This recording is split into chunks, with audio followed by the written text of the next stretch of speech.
wabarakatuh. Good afternoon, everyone. Welcome to Bioprocess Engineering Week 2021. This event is held by Bioprocess Engineering Study Program, Agricultural Engineering Department, and Faculty of Agricultural Technology, and supported by a community of Bioprocess Engineering students. Greetings to the Honorable Professor Imam Santoso as the Dean of Faculty of Agricultural Technology, Dr. Ahmad Adi Sulianto as the Head of Agricultural Engineering Department, and also Dr. Yusufi Bisono as the Head of Bioprocess Engineering Study Program.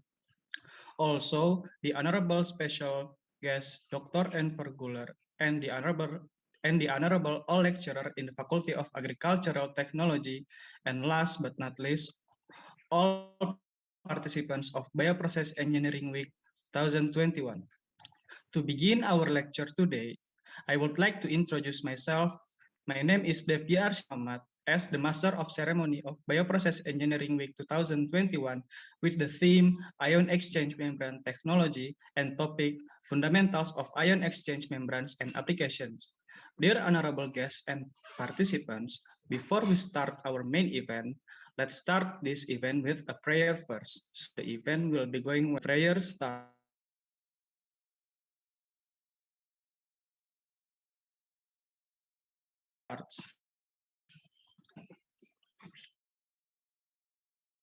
Event, let me introduce you to the rundown event. First, we will start with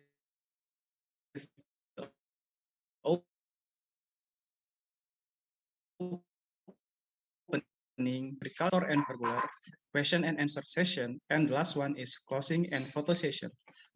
Before we are going to our main event, I would like to remind all participants to pay attention to the rules. First, please register with your real name and email correctly. Second, before entering the meeting room, make sure you are already using the name in the format name_institution. Third, during guest lectures, participants should turn off the mic and can turn it on only when the moderator has invited them to speak. Fourth, questions could be asked via Zoom room chat or can be addressed directly to the moderator. And the fifth, attendance form and participants' feedback form will be shared during the lecture.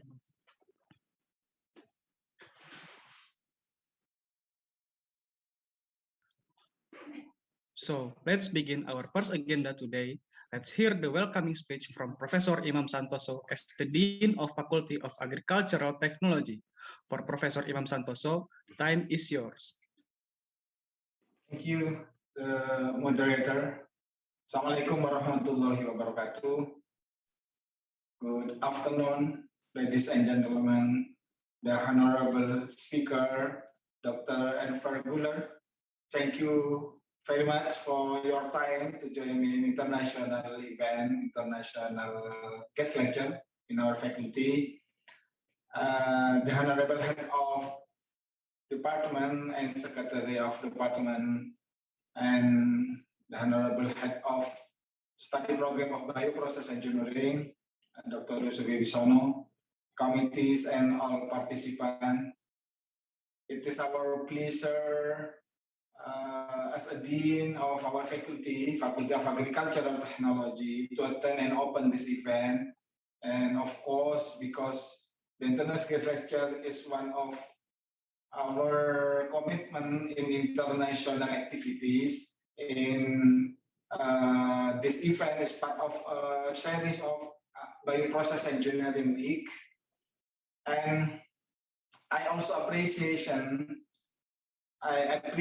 to the Bioprocess Engineering Study Program that always conduct great event like this session, providing space topic about membrane technology and its application. As we know, that membrane technology is one of the emerging technology that is very useful for many applications, such as in water treatment, wastewater treatment, renewable energy, and other many applications. I think that exchange of the information and sharing knowledge between our faculty with the international community give advantage and of course will benefit all role of the developing of the technology. I really support this kind of event and hope we could continue to collaborate the future and the next time. Especially we can conduct and provide a research collaboration and maybe joint publication and other international activities. Again, thank you very much for everyone that already contributes and support for the successful this event. Thank you very much. Assalamualaikum warahmatullahi wabarakatuh. Thank you, Professor Imam Santoso, for the welcoming speech. Before we are going to next event, I would like to invite to all participants to take a photo with the Dean of Faculty of Agricultural Technology, Professor Imam Santoso. To all participants, you can turn the camera on and take a photo with us. And for OC, you can take the photo.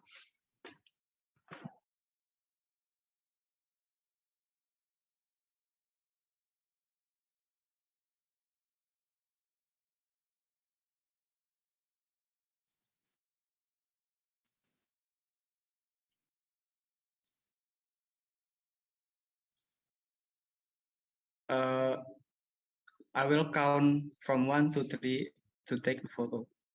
1, 2, 3, cheese. Once again, 1, 2, 3, cheese. Thank you for Professor Imam Santoso for the welcoming speech, and nice to meet you, Professor Imam Santoso. Now, I would like to introduce you to the moderator for today's session. But first, let's see the curriculum vitae of our moderator, Ms. Inggit Kresna Maharsi, as the lecturer of Bioprocess Engineering Study Program. Ms. Inggit Kresna Maharsi is the lecturer of Bioprocess Engineering Study Program. She is graduated from the Master of Science in Chemical and Materials Engineering from National Central University and Bachelor of Engineering in Chemical Engineering from Universitas Brawijaya. She also has many publications, and one of them is Mesoporous WO3 TiO2 nanocomposites photocatalyst for rapid degradation of methylene blue in aqueous medium. And there are another publications from Ms. Inggit Kresna Maharsi. So please welcome Ms. Inggit Kresna Maharsi, and without further ado to Ms. Inggit Kresna Maharsi, the time is yours.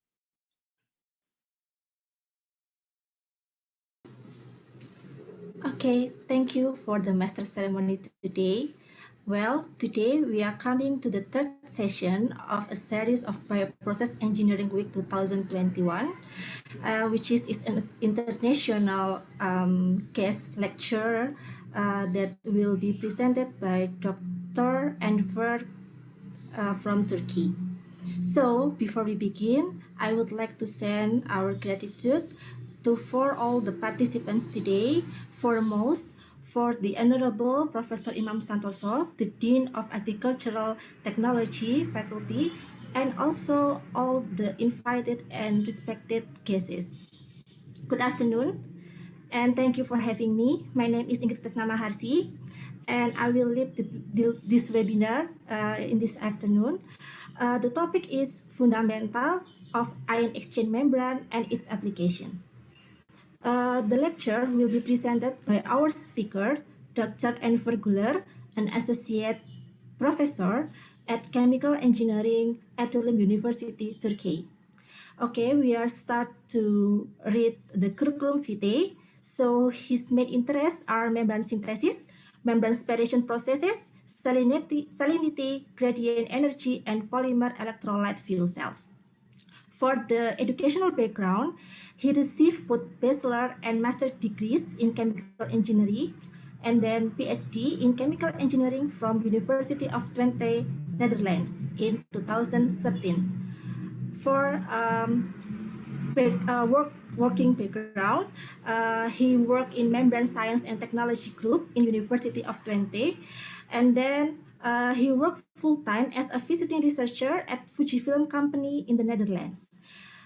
He also is an awardee for the Best PhD Paper of the Year 2014 award from Twente Water Center in University of Twente, and also received Best Poster Prize in IEX 2008 conference held in University of Cambridge, UK.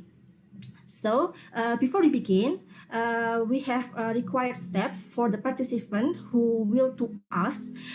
So we have two ways for the participant who asks. You can put your questions in the chat box, or you can clicking raise hand button to ask directly. For the participant who asks directly, please type your name _ question in the chat box, and then when the moderator allow you to ask, please open the microphone. And for the participant who cannot ask directly, please put your question in the chat box. Okay, now please welcome our guest speaker today, Dr. Enver Güler. Please, the time is yours.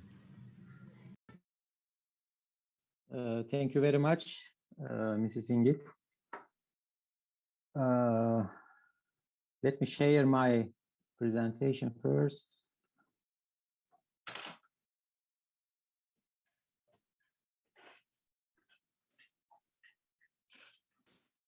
I hope it's visible now. Okay. Yes. I would like to thank Mr. Yusuf Vivizino for the kind invitation. Actually, it has been a long time that I had contact with him. Anyways, it was really nice to see him again. I also would like to thank Professor Santoso, the Dean, for the kind invitation as well, and all the organizers of this event. And today I will mention particularly about the fundamentals of ion exchange membranes and applications. But I would like to make this presentation a little bit different. That is that I will also mention about myself. So please do not accept that as extreme proudness or selfishness. My aim is just to inspire young students and also the future researchers. So if I can add something to you, so I will be really glad. So let's have a start. Okay, as you may realize, I'm an assistant professor working at Atilim University. It is located in the capital of Turkey, in Ankara, and I'm working particularly in this building. This university is located at the highest elevation of Ankara, I think more than 1,200 meters. So as you may realize, the most clean air is here. So if you can have a visit, you will also realize that it's a really high elevation. And sometimes the snow even do not melt here. So it's really cold. And this is the Faculty of Engineering in Atilim University.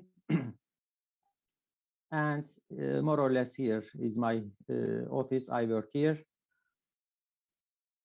I define myself as a membraneologist. So what is that?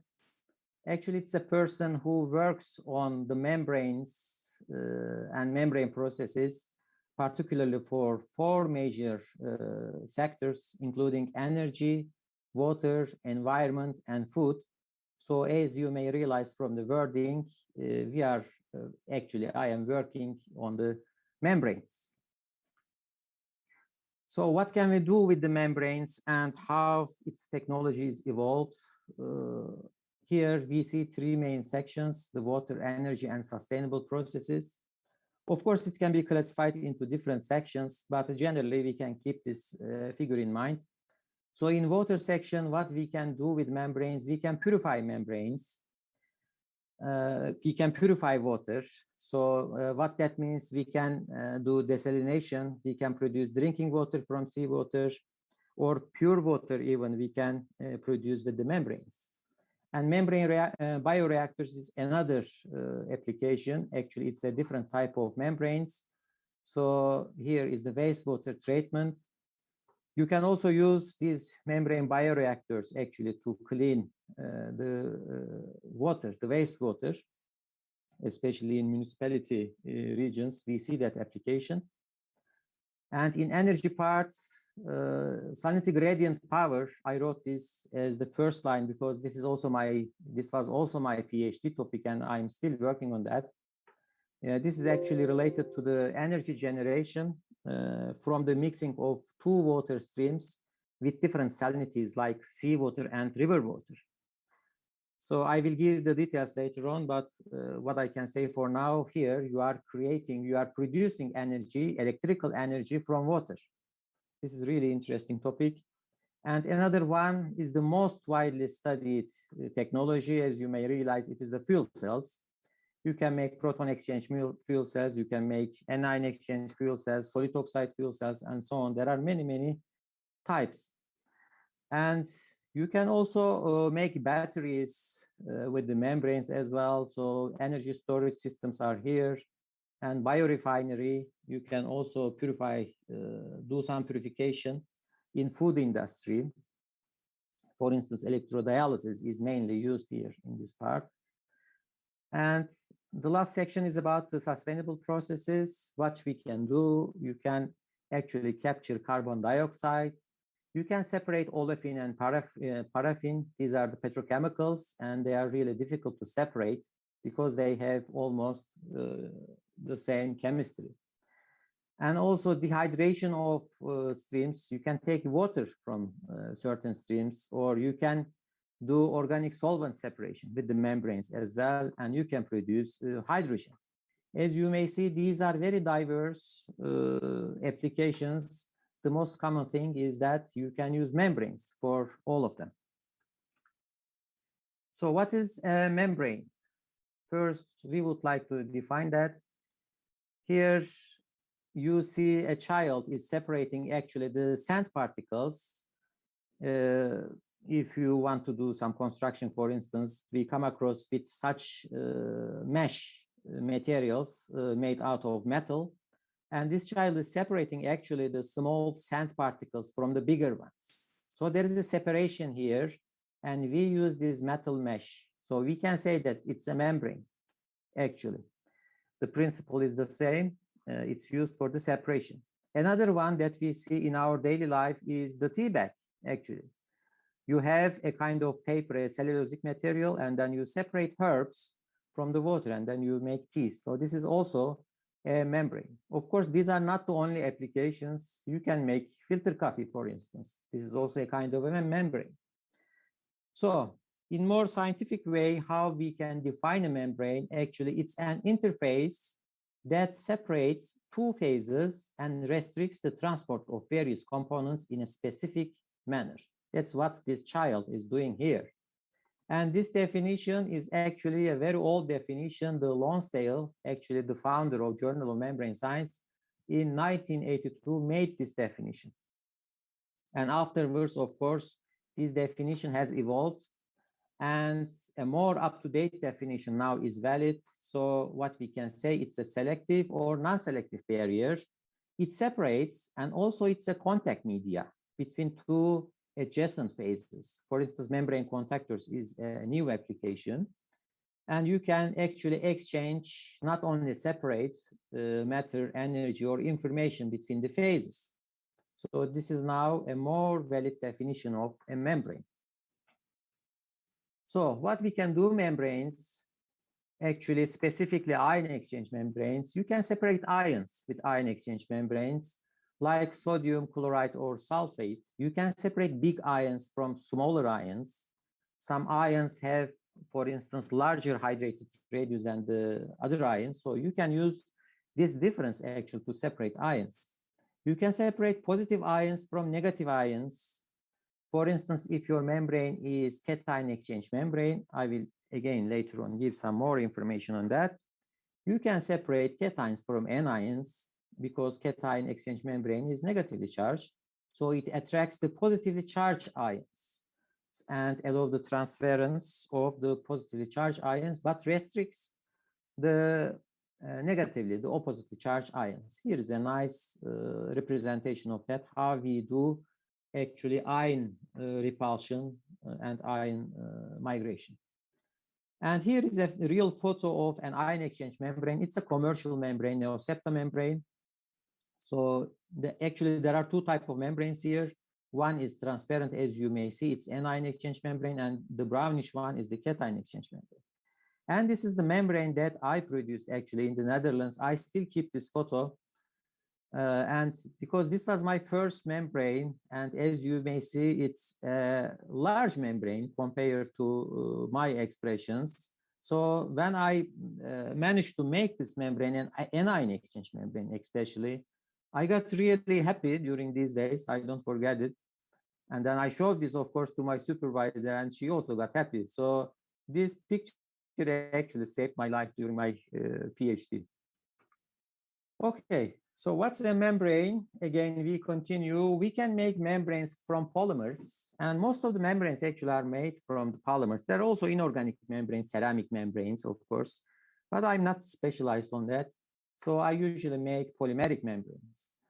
So we use polymers. It can be propylene, polybutylene, polystyrene, and various kinds of polymers, as you may see. So the point is that what you require from the membranes. Do you want a soft membrane? Do you want a loose membrane? For instance, do you want a flexible membrane or a highly, let's say, highly mechanical strength membrane? So it's up to you. So you choose these polymers according to that. Or some membranes are really durable to high temperatures, and some of them are durable to low temperatures. So according to these specifications, you choose your polymer to make your membrane, actually ion exchange membrane. It's also valid for that. So let's look more deep on the structure of an ion exchange membrane. So according to their functions, they can be classified as cation exchange membrane, anion exchange membrane. As I mentioned before, cation exchange membranes allow the transference of cations, and anion exchange membranes allow the transference of anions.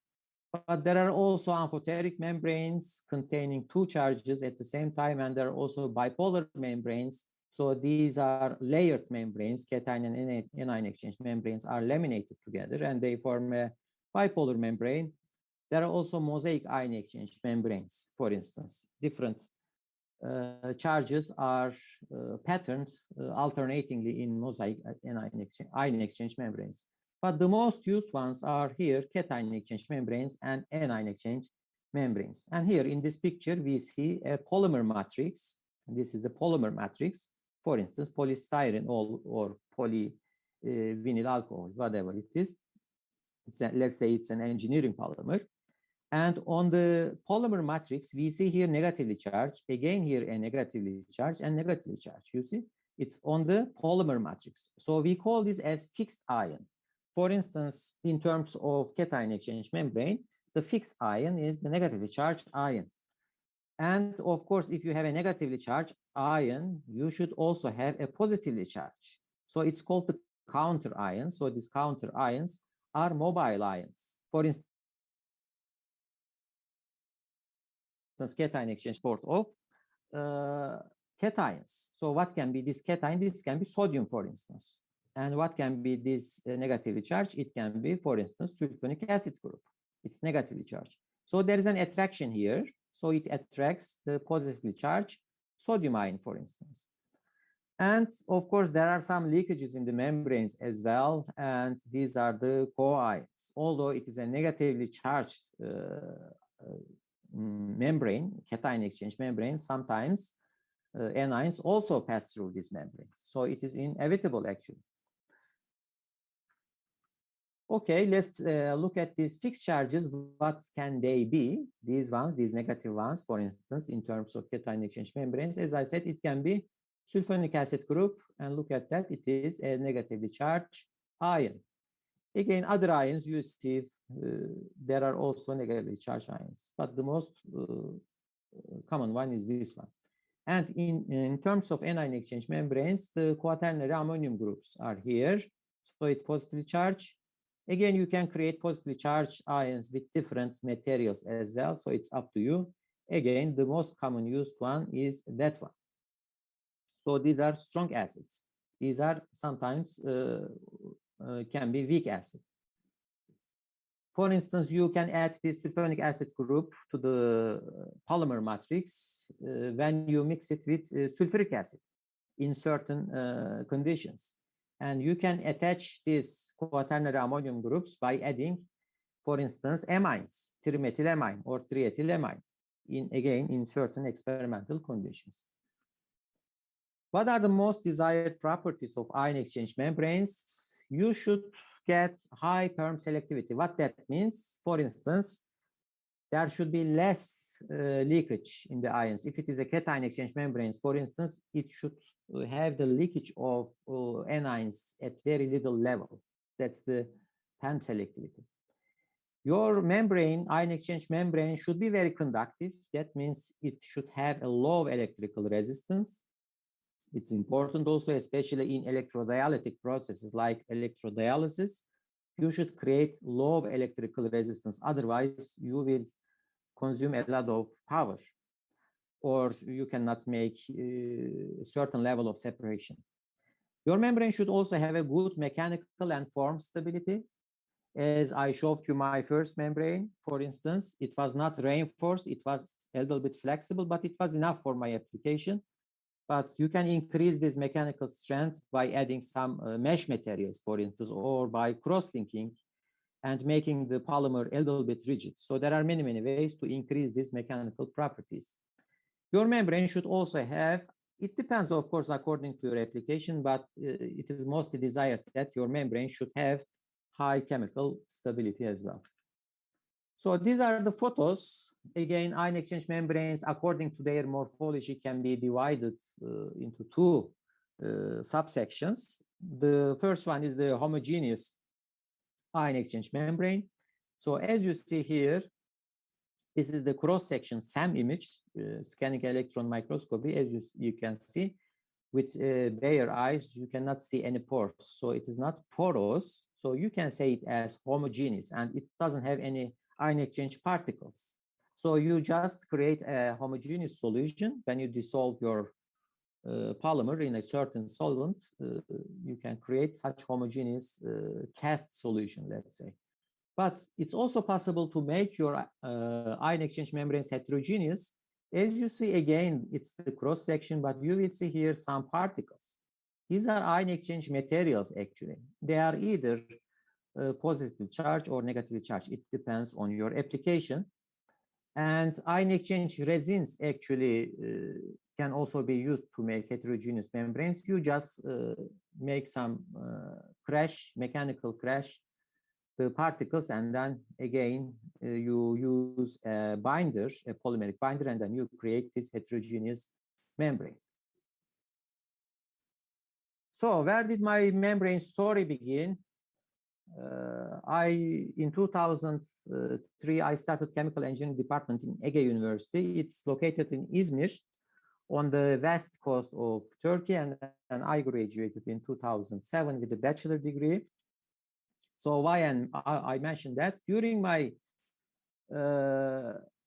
bachelor degree, actually, I took an elective course from one of the professors, Professor Demircioğlu. And then I think I was grade 3, something like that. And I realized that he suggested this book. And I checked the book. It was written by Marcel Mulder. And I later on turned the cover again, and I realized that it was written in, actually prepared by Marcel Mulder from the University of Twente. And at that time, I thought that what a nice group that is only specialized on membranes. So I dreamed about this group, and I thought that there could be other groups as well like that in the world. But anyways, they managed to make the first membrane book. Actually, it's a course book. And later on, in my last year of my bachelor degree, I was supervised by Professor Nalan Kabay, and I prepared my diploma project. And I worked with electrodeionization. Actually, what is that? This is also a photo that I took in 2006, very old photo. And this is the setup in our lab. So you see here the membranes in between these stacks. There are gaskets, of course, in between membranes. And again, you put the spacer, and you also fill it with ion exchange resins. These are actually spherical, very small particles. And they are either positive charge or negative charge. And then you pack this stack, and then you give some, for instance, tap water, and you can produce pure water, very pure water with electrodeionization. And you apply, of course, an electrical force between anode and cathode. These are the end plates. You give an external power, and then you create an electrical field, and then you separate it. How we do that, actually, maybe this will be more understandable. Here you have the anion exchange membrane, the yellow one, and the green one is the cation exchange membrane. And here these beads are mixed bed, actually. What does it mean? The red ones are cation exchange resin, and these are the anion exchange resins, the yellow ones. So as we say, cation exchange resins attract the cations, and anion exchange resins attract the anions.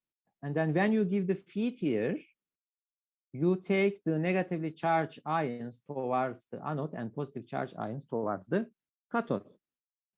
So you make a separation, and then you produce a very pure water. It's a deionized water. It's a very effective process. Okay, and then later on, I graduated from the bachelor degree in 2007, and I started at the same department my master degree. And then what I studied in my master degree, this time reverse osmosis. And in Izmir, we have the Urla Bay, and then we were able to take the real seawater to our reverse osmosis pilot plant. Also, it's a lab scale. And here, as you may see, my very young picture. And these are the membrane modules, the vertical ones. And this is the high pressure pump. Actually, this is the sand filter. You make first the pre-treatment, and then you desalinate the natural seawater. And then finally, you take your permeate here. This is the permeate tank at the end. And then you analyze if your permeate is suitable for drinking water or not. Actually, I also worked on the boron analysis. Turkey has the largest boron reserves in the world. So our, especially the underground waters and sometimes the seawater contains highly concentrated boron. So this is really important for us. And then I also worked if I can separate, actually recover boron as well with that system. And here you will see this is the first paper that I published in 2009 with that pilot plant. So if you are interested to read, you can have a look at this paper. Later on, during my master degree, of course, I had a visit to Israel in Technion. It is located in Israel. And then I worked with the reverse osmosis systems again. Actually, this picture was taken from one of the wastewater treatment plant. But as you may see, now the membrane modules are even larger. So they are also nicely oriented, so to increase the capacity. So it's also used for desalination. Israel now gets the 55% of its domestic water from desalination. As you may see, it's a very large percentage. In some areas, even it's 80%. So it's a very dry country. So they have to develop themselves in terms of reverse osmosis. Okay, I also got a nice experience actually there. Now you may see here, these are cylindrical shape of modules, and membranes are not flat all the time. If you check my picture, the first anion exchange membrane that I prepared, it's a flat sheet membrane. But you can also make these membranes as rolled up. So like a toilet paper, it is rolled up, you create an envelope, and in the middle, you have a collection tube. So you give the feed from the axial direction, and then it permeates from all these membranes and then finally collects at the central tube. And then you get the permeator. Why we do these membranes in spiral wound shape? Because we would like to save place. So as you may see, the total area of all these membranes is huge. So you can actually pack a lot of membranes in a very small area, in a very small volume. That's the main reason, actually. After my master's degree, of course, I wanted to go for the PhD when my supervisor insisted. Actually, I was not thinking about the PhD, but anyways, life changes a lot. So which university? I applied actually VETSUS, and later on I found myself in University of Twente. And in membrane science and technology, I worked and I was supervised with Professor Dr. Kitty Niemeyer. Now, as you may realize, Kitty Niemeyer is the former student of Marcel Mulder, the author of the book that I studied during my bachelor degree. I wouldn't imagine that one day I will go for that group as well. So you can never know what will happen in future. Okay, so this one I will never forget that. Okay, in my PhD, what I work with reverse electrodialysis. It is a membrane technology that you can create actually electrical energy from salinity gradients like seawater and river water. So what you do actually, you just align the membranes in alternatingly order. So cation exchange membrane, anion exchange membrane, cation exchange membrane, and anion exchange membrane, and so on. And then finally, you give on one side of the membrane, for instance, seawater. It is highly concentrated solution. And on the other side of the membrane, you give the river water. It's a diluted solution. So according to the differences in concentrations, or more scientifically, the chemical potentials, you observe the transport of ions from high concentration to low concentration. And this ionic transfer towards actually to the other part of the membrane, there is a voltage generation. And this voltage generation accumulates according to an equation, Nernst-Planck equation. You create more voltage when the number of the membrane actually increases. And later on, this ionic transfer is counterbalanced at the electrodes. There will be oxidation and reduction reactions. And then you circulate this electrode solution. It can be salt solutions. In this case, we use iron compounds. And then you observe an electron transfer at the outer surface. When there is an electron transport from anode to cathode, for instance, you create a current. So here in the stack, you have the potential V, and at the electrodes, you have the current transfer I. So when you multiply the term V with I, you get the power, voltage, and the current. So this is the main principle of reverse electrodialysis, actually. It is similar to fuel cells, but in fuel cells, you burn hydrogen, but here you use water. So it's much clean and sustainable process.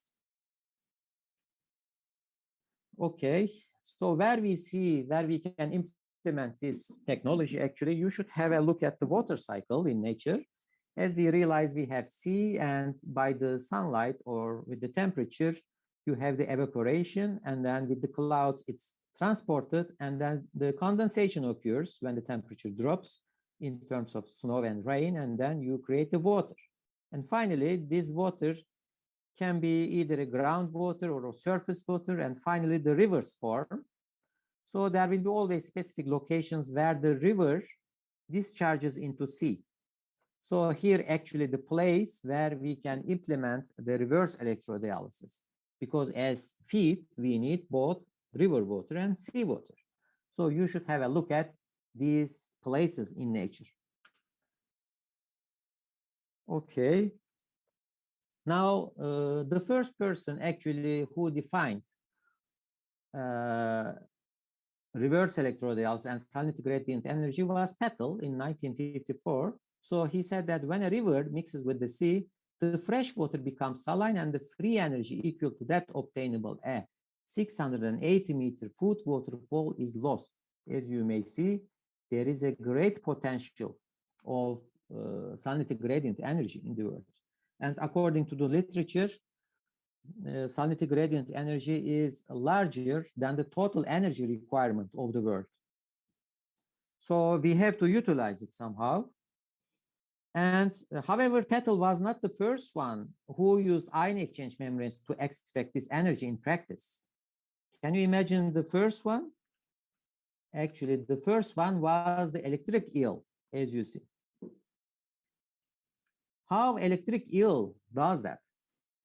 Again, similar to the scheme that I showed you, the electric eel has many biological cells, not this time polymeric membranes, but biological cells. So he does the same. There are openings in the cells. So these openings allow the transference of ions at an instant transfer occurs. So as you see, there is one cell against the second cell and so on. And then they are connected in series. So this animal actually can create a very high 30,000 volt, I think, if I'm not wrong, but for a very short time. So even the electricity that this animal produces is enough to kill a human being. So actually we try to mimic this animal. This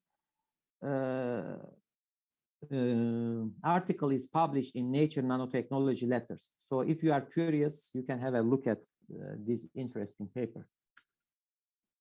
And here again, I put the same reverse electrodialysis stack here. What I would like to say here very shortly, very briefly, that this anion exchange membrane we used here has a quaternary ammonium group. As you see, it is positively charged. And here, the cation exchange membrane, it is the negatively charged. So you see here, a functional group is attached to the polymer. It is a sulfonic acid group. Okay, in the Netherlands, of course, the Dutch people are so smart that they applied this red technology in their country. And on the northern part of the Netherlands, you will see there is a Wadden Sea. It's a sea, actually, highly salt solution. And on the lower part, you have the IJsselmeer. Actually, this is a lake. And there are many rivers discharging into this lake. And there is a dike here.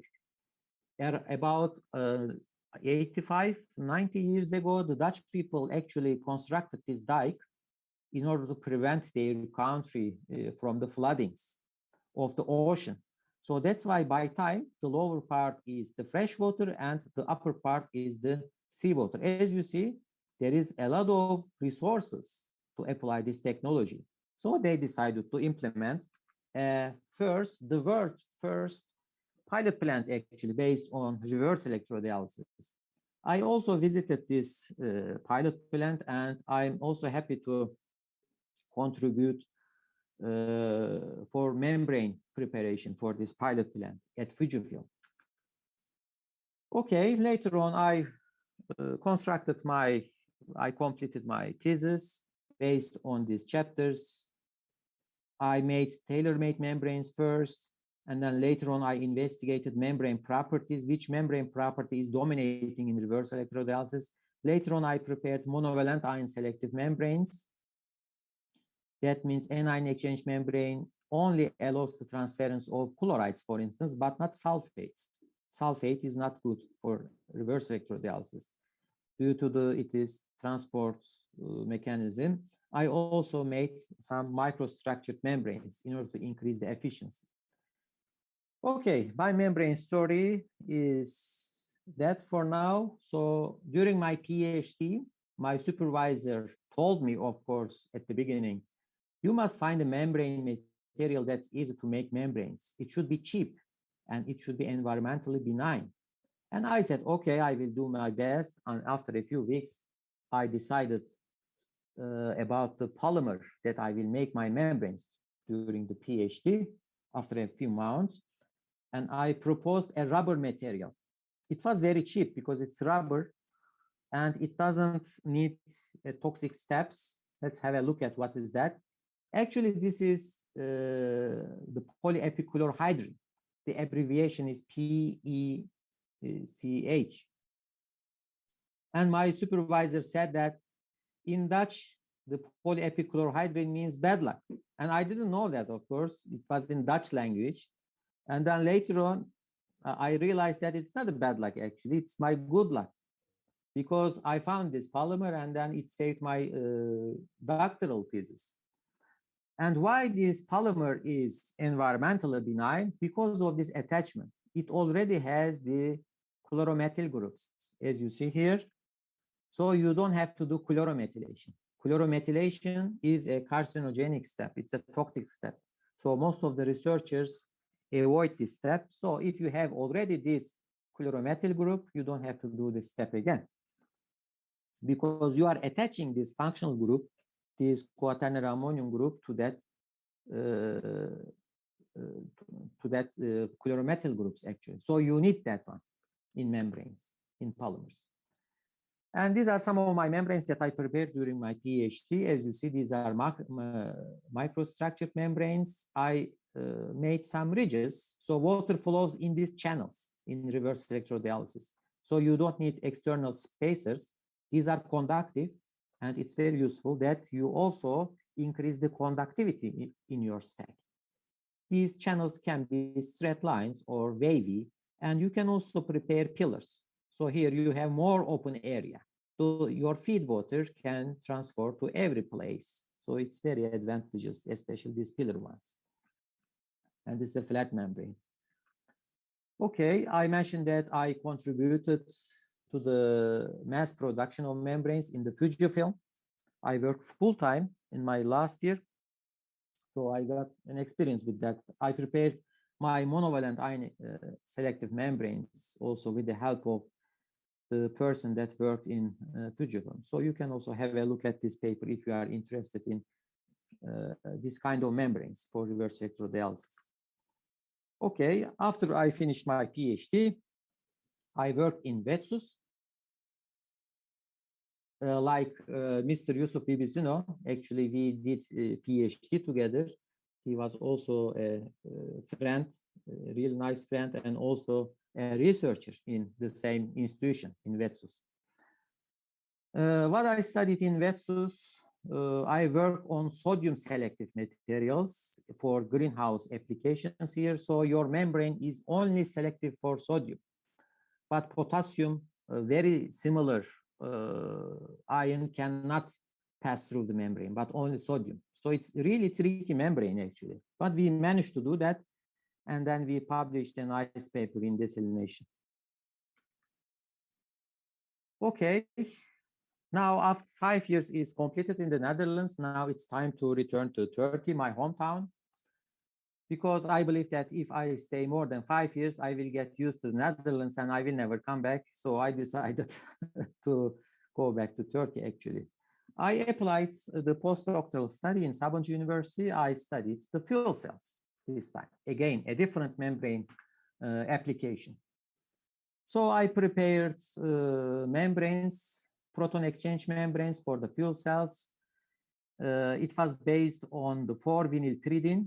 And then we grafted this 4-vinylpyridine onto polyethylene co-tetrafluoroethylene films. We use grafting material. And now if I sum up my membrane story, when I counted, it became already 15 years. So time is passing really fast. So in 2006, my first acquaintance with the membranes, electrodeionization. Later on, as I mentioned, reverse osmosis I work in my master's degree, and reverse electrodialysis in my PhD, sodium selective membranes in my postdoc study, and fuel cell membranes, of course, my second postdoc study. And then finally, I obtained my first international project and as a principal investigator, and this project is going on now, and it's mainly based on the membrane development for reverse electrodialysis. Okay, I work a lot with membranes. Of course, I should learn something from them, isn't it? So what I learned from the membranes, ion exchange membranes are selective towards specific ions. So what's my interpretation on that? So be selective through positive things and let them only to encounter in your life. So avoid negative things. So actually, I would like to be a cation exchange membrane then. There is always a trade-off in membrane processes between more products and good products. So if you would like to have a good product, for instance, permeate, let's say, or drinking water, you usually get it less because you focus on the quality. So my interpretation is good things always have a cost if that is worth doing and paid. And a good membrane can be synthesized by experience hands only. I also realized that. So how we will get experience? So we should work hard to be experienced. Otherwise, we don't get experience and we will not be able to prepare good membranes. Okay, my guidance to young researchers: love what you do or do what you love. Of course, it changes according to you, but these are my ideas, actually, my feelings. Know something about everything, but know everything about something. So what that means, be specialized on something. Don't do everything by yourself. Get help from others, but also improve yourself on a specific topic. That's really important. And always question why, to let curiosity be your driving force. So during my whole life, I pay attention on these three topics. So I hope these also inspire, especially the young students. So thank you very much for listening and for your patience. Thank you very much for the presentation, Dr. Enver. And now we are coming to the question and answer section. Please, for the participant who want to ask, you can ask directly by open your microphone or put your questions in the chat box.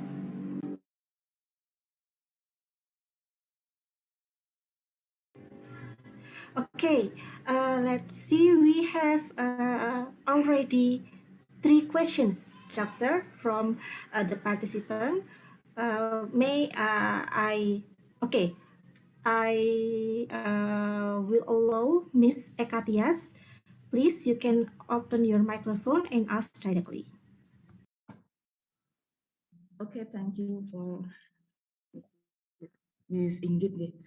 My name is Ekatias Anggreni. Considering its very great potential and your presentation, and I want to ask you some questions that make my mind so hard to thinking that, especially at the ion exchange membrane fabrication process and how to optimize that for commercial direction for reverse electrodialysis, especially related type of material and or the type of process in the fabrication of that membrane.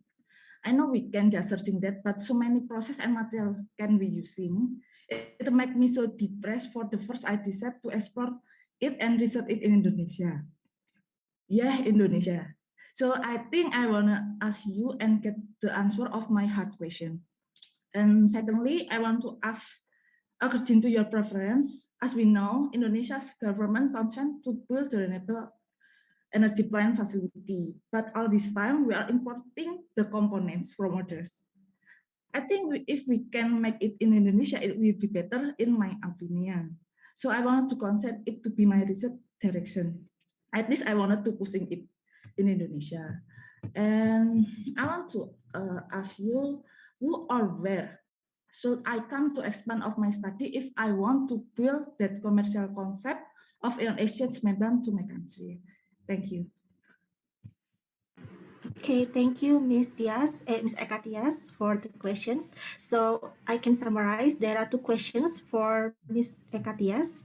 The first about the commercialization about RED and where she should study for the development of membrane. So please, Dr. Enver. Okay, let me first explain this question then. The conventional ion exchange membranes are mainly made for normal electrodialysis. Electrodialysis is a technique. It's an electromembrane process, and it's used for desalination. And when you look at the market, normally you get ion exchange membranes that are specifically developed for electrodialysis. But in reverse electrodialysis, we need, of course, some differences in order to make it useful. The first thing is that we don't need that much mechanical strength. So most of the ion exchange membranes have reinforcement mesh materials, for instance. In reverse electrodialysis, you don't need that. These mesh materials, these reinforcements are normally non-conductive. So they increase the resistance in the stack, and we want the conductivity at high level, so we can eliminate these reinforcements in the membranes. And the second thing is that the thickness. Conventional ion exchange membranes have thickness of more than 150 microns, or even some heterogeneous membranes are 250 and 300 microns. So this is very thick for reverse electrodialysis. So it's better to make thinner membranes around 100 microns or even less than 100 microns. So this also will be useful for reverse electrodialysis. So if you would like to prepare specifically developed membranes for reverse electrodialysis, first I would like to suggest to focus on these two directions. Okay, is that clear? So if we can make more thin, it will make bitter. Yeah. If we can make it more thin, yeah, it will make. Oh, it will. If we can make it more thin, it will be better. it will be brittle. You said that. You say. It will be better. Yes, it will be better. But you may realize maybe mechanical strength will not be sufficient, but we don't need that much mechanical strength. So it's a flat sheet membrane. You just install it in a stack, and then also the operating pressures are not high in reverse electrodialysis. Up to 3 bars, maybe 2 bars, you can operate reverse electrodialysis. Okay. So it's a process, yes. But I fabricated the membrane, but it's so I use more heat and make it break. I so difficult for me. Oh yeah, I had for that. Okay. Thank you. It's more clear. Thank you. Okay. For the second questions, Ms. Berliana. So I will read the questions for Ms. Berliana. I have question about AEM. My team had attempt to create 3 types of anion exchange membranes using PVA and PDDA with DMSO, DMF, and aqueous solution. But when we immerse the membranes in cross-link solution, the membranes get soggy and fragile, so it easily can get ripped. The next step, we immerse in KOH solution to get the brown color. After we tried it, and the membrane will shrink and crumble. So it will crack with small pressure. So how to prevent these properties? How to prevent cracking on crumble in the membrane? Okay, I think this is a very detailed question with experimental work. But of course, I have to check that in details. If you can send me email, I can better reply. But for now, I can say that I think he has a problem with the cross-linking. And if the membrane is very brittle, for instance, what we can do, you can add some inert materials. For instance, I also use that for my anion exchange membranes. If you go for extreme cross-linking degrees, then you may use an inert polymer. For instance, in my case, I use polyacrylonitrile. It doesn't have a charge, but it gives good filming properties. So you can create a nice membrane sheets with that. Or you can use some plasticizers or some additives are also other options. Okay. Okay, Ms. Berliana, are you satisfied for the answer? You can open the microphone. Okay, I think it's clear. And the third questions from Ms. Rahma. Okay, good afternoon, Mr. Enver. I would like to ask about membrane fabrication using solution blending method. Okay, there are many studies that use this method with the addition of additive to enhance hydrophilicity, for example. Is there a way to determine and decide the compositions or ratios of materials used in the blending before starting the experiment? So, what are the things we should take into consideration to finally decide the composition? So, it's about the additive. So she used additive for to enhance hydrophilicity. And what type of composition to determine and decide the composition of this ratio of the additive and the materials? Increasing the hydrophilicity is good for reverse electrodialysis. One of the biggest problems in reverse electrodialysis is the fouling, actually, biological fouling, especially bacteria like anion exchange membranes a lot. The first reason for that, it is positively charged and bacteria usually negatively charged. So there's a kind of attraction already. And the other reason is nitrogen. Nitrogen is nutrient for certain bacteria.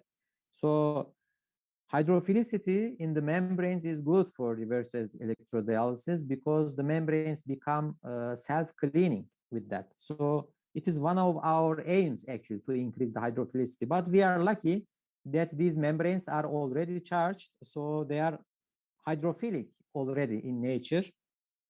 And the other reasons, the other options to increase the hydrophilicity, of course, on the surface especially, is the coating method.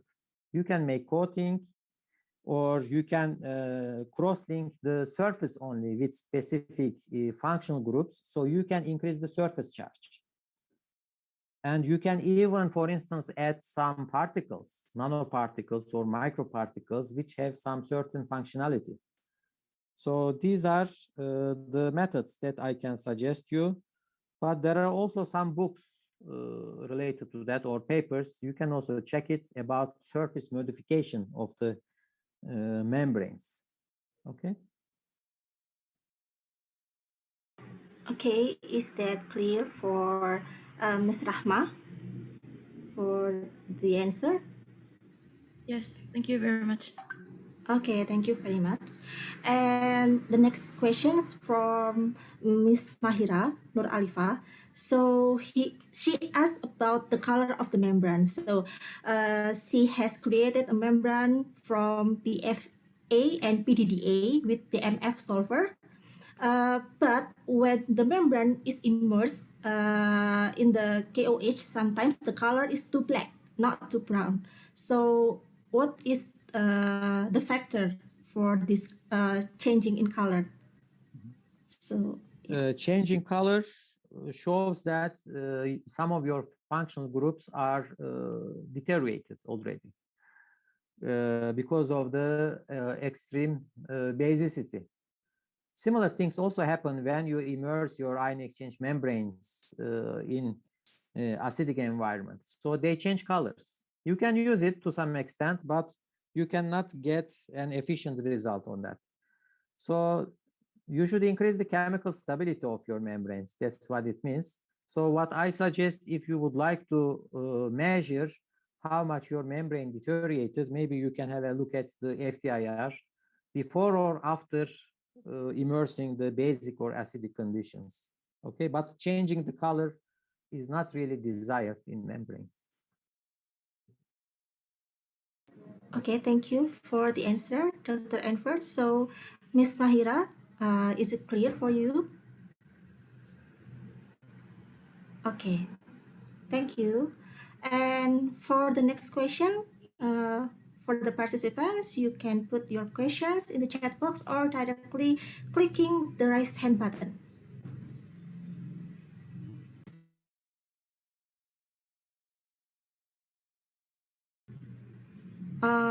Maybe I would like to ask, Doctor, I am curious if we have a high hydrophilicity in the membrane. So is it possible if the membrane will be dissolved, or we have another physical properties to prevent it to be dissolved? Thank you. Normally, we use cross-linking in our membranes in order to increase the mechanical strength to some extent. Actually, we need that, especially I needed that a lot during my PhD because I use the rubber material. Rubber is very flexible, and we don't want that much flexibility in ion exchange membranes. So I had to do actually the cross-linking. And cross-linking also was not enough for me.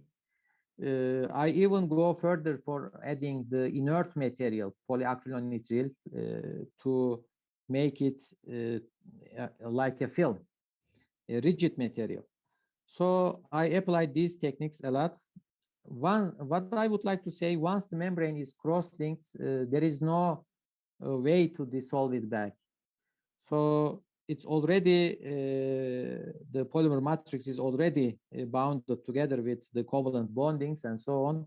It's not really easy to dissolve the membrane, but you can, if you would like to dissolve it further in some solutions, you can check some other solvents, some mixture of acids, for instance, that I know. Okay, so the key is the cross-linker, right? Yes. But if you don't cross-link your membrane, I think there is some more ways to dissolve your membrane back. Okay. Okay, thank you for the answer. So for the participants, please, any questions?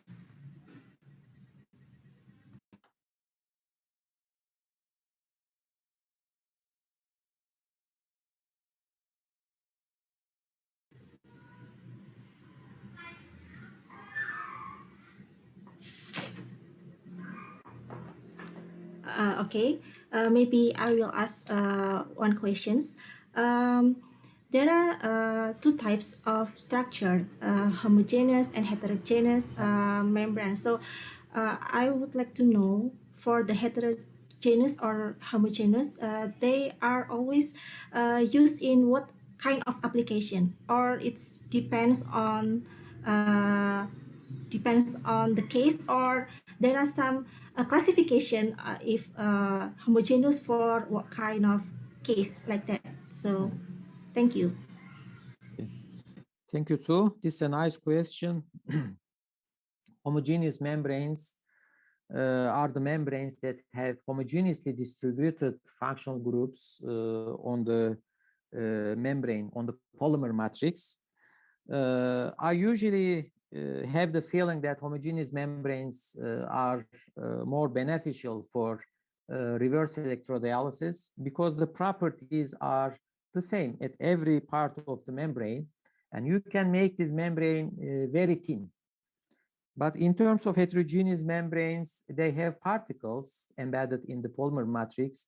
So usually even the commercial heterogeneous membranes, for instance, Ralex membranes from Czech Republic, these are very thick membranes. Of course, they also work well, but usually their electrical resistance is high because of their inert polymer binding material.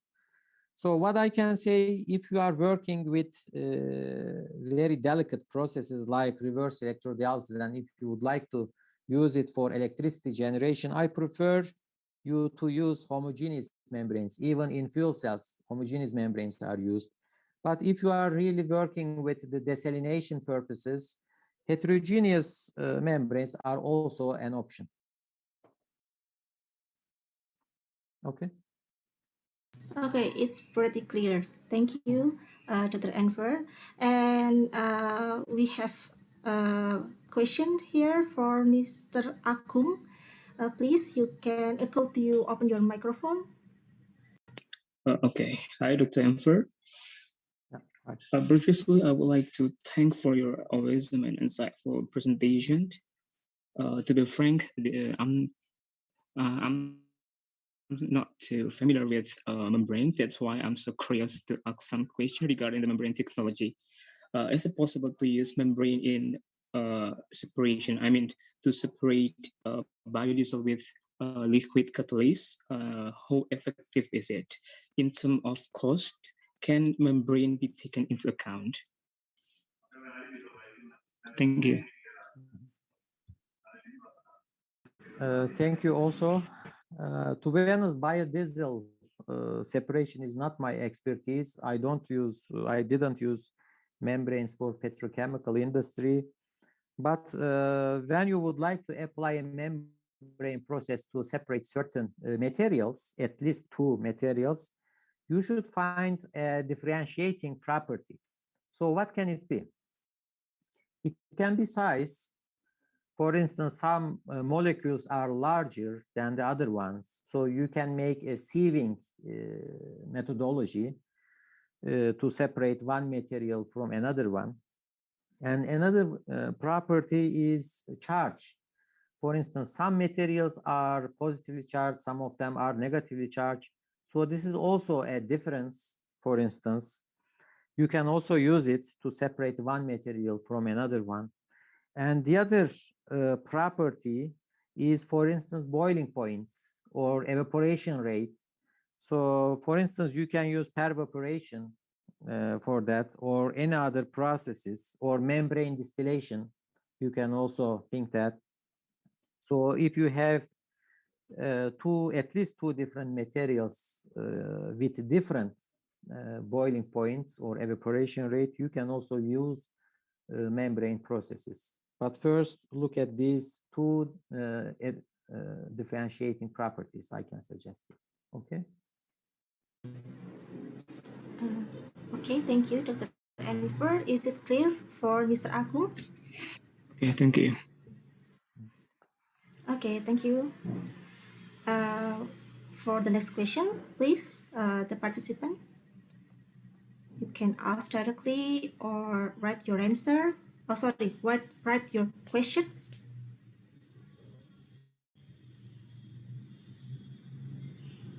Okay, is it a question from Ms. Ulta Amalia? What are the biggest challenges in developing and implementing membrane technology, especially in application of ion exchange membrane? Okay, that's also a nice question. The first thing during the preparation of the membranes is to keep the perm selectivity at high levels. So normally, especially anion exchange membranes, if you look at the literature, have low perm selectivity values than the cation exchange membranes. So it's usually tricky to prepare anion exchange membranes rather than the cation exchange membranes. So in the market, there are already very good cation exchange membranes, but not anion exchange membranes, in my opinion. So the perm selectivity property, which you can actually retain the same charge, but allow the attraction, the transference of the same charge with the polymer matrix is called the perm selectivity property. Again, other challenges, for instance, cross-linking sometimes can be a challenge to adjust its level. Sometimes if you increase the cross-linking, for instance, your membrane becomes very rigid and brittle, for instance. Or if you make the cross-linking at very low levels, then your membrane is not really mechanically stable and so on. Chemical stability is another issue. And if you are working with high temperatures, for instance, especially for fuel cells, preparation of membranes that are durable to high temperatures is very, very difficult. There are polymers, for instance, like benzimidazoles. These are cyclic polymers. They say that it's durable to high temperatures, but it's really tricky to prepare them. I hope that's clear. Okay, thank you for the answer. For Ms. Ulta, is it clear for you? Okay. Okay. Okay, thank you. For the next questions, is there any questions from the participants?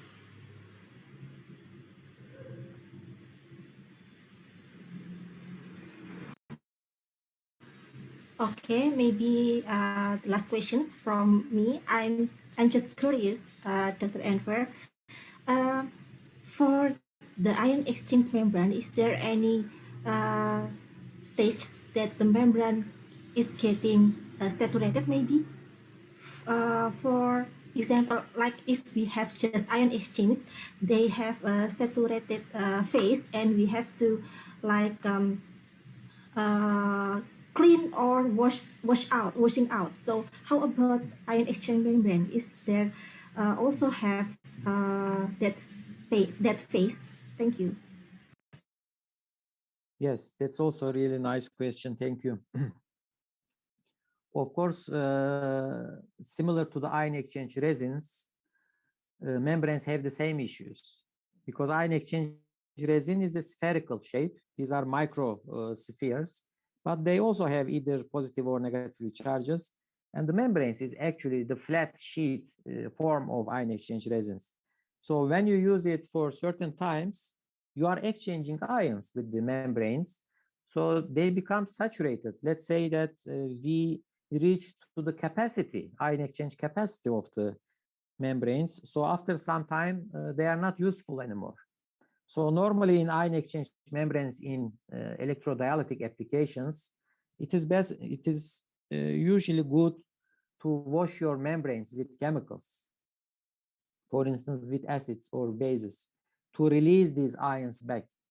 And in terms of reverse electrodialysis, normally, for instance, magnesium is a problem. So once this ion meets the cation exchange membranes, it doesn't want to leave this membrane. So it's entrapped on the polymer matrix. So after some time, of course, the resistance increases and perm selectivity decreases. These are the problems that we don't want. So from time to time, you should regenerate your membranes and then use it again. Okay, thank you, Dr. Enver, for the detailed explanation. And maybe this time is the last question from us. And let me summarize the guest lecture today. we have several kinds of membrane classified by the structure, like a homogeneous, heterogeneous membrane, and also we have a cationic, anionic, or bipolar membrane. And there are many kinds of application, like for reverse osmosis, desalination, and for the RED, yeah, reverse electrodialysis and fuel cells. So thank you for the great explanation and for sharing today. Please give applause to our speakers, Dr. Enver Güler. Thank you very much. Thank you too. Thank you. And then it's a nice organization, and I would like to admit that the questions are really nice. I wouldn't expect that actually, but thank you for that. You showed a great interest for that. I'm really happy. Thank you very much. Okay, I will give the time for the master ceremony today. Thank you. Thanks. Thank you so much for Dr. Enver Güler for sharing, and thank you to Ms. Inggit Kresnamaharsi for moderating the session. For all participants, do not forget to fill in the attendance form that will be given in the comment section, so your attendance will be recorded by us for the certificate. Unfortunately, we are going to end the session, but before we end the guest lecture today, it's time to documentary session. So I would like to invite you all to take the photo with us. For participants, please turn on your camera, and for OC, you can take the picture for us.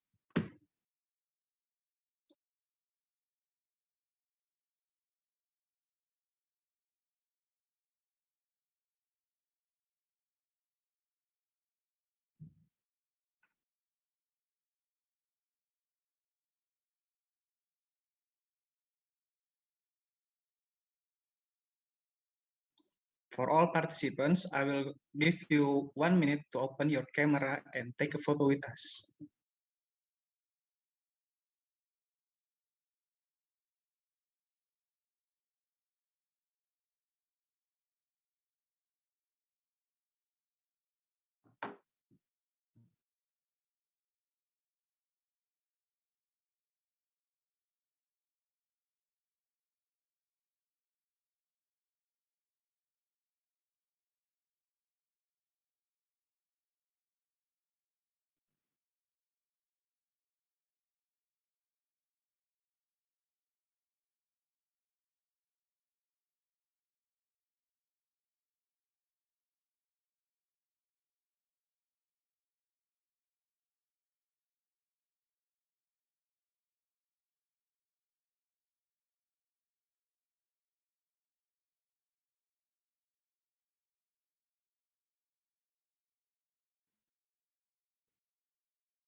I will count from 1 to 3, and the OC take the photo for us.